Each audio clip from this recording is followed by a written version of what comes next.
படுக்கை காப்பி படுக்கையில் தள்ளும், இதுதான் பழமொழி. கதை என்னங்கிறத பார்த்துட்டு வந்துடலாம் வாங்க. அழகே அழகே எதுவும் ஒரு கிராமத்தில் ஒரே தெருவை சேர்ந்த சுரேஷ் கார்த்தியை பற்றி தான் நம்ம இந்த கதையில் பார்க்க போகிறோம். சுரேஷ்ங்கிற வாலிபன் காலையிலே நேரமாகவே எழுந்திரித்து உடற்பயிற்சி பண்ணுவான்.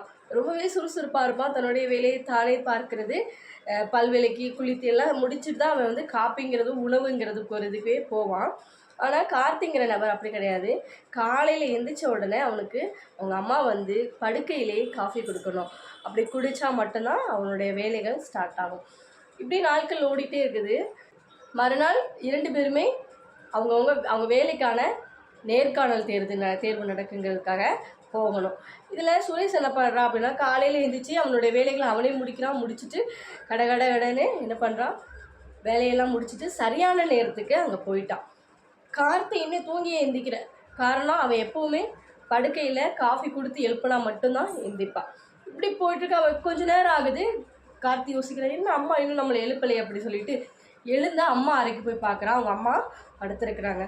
கார்த்தி, எனக்கு இன்றைக்கி உடம்பு முடியலை, உன்னுடைய வேலையை நீயே பார்த்துக்கோப்பா அப்படின்னு சொல்கிறாங்க. அப்போ கார்த்திக்கு ரொம்ப சோம்பேறித்தனமாக இருக்குது.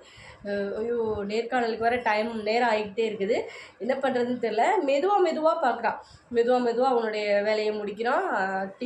காஃபி போட்டு குடிக்கிறான். குடிச்சிட்டு அப்புறமா போகிறான். அங்கே போகிறதுக்கு ரொம்பவே டைம் ஆயிடுது. நேர்காணல் தேர்வு முடிஞ்சிருச்சு. அப்போது திருப்பி வீட்டுக்கு வந்துடுதான். சாயங்காலமாக வீட்டுக்கு வரான். சுரேஷை பார்க்குறான். சுரேஷ் சொல்கிறான், சந்தோஷமான நிகழ்ச்சிடா, எனக்கு வேலை கிடச்சிருச்சு, அந்த கம்பெனியில் என்னைய தேர்வு பண்ணியிருக்காங்க அப்படின்னு சொல்கிறான்.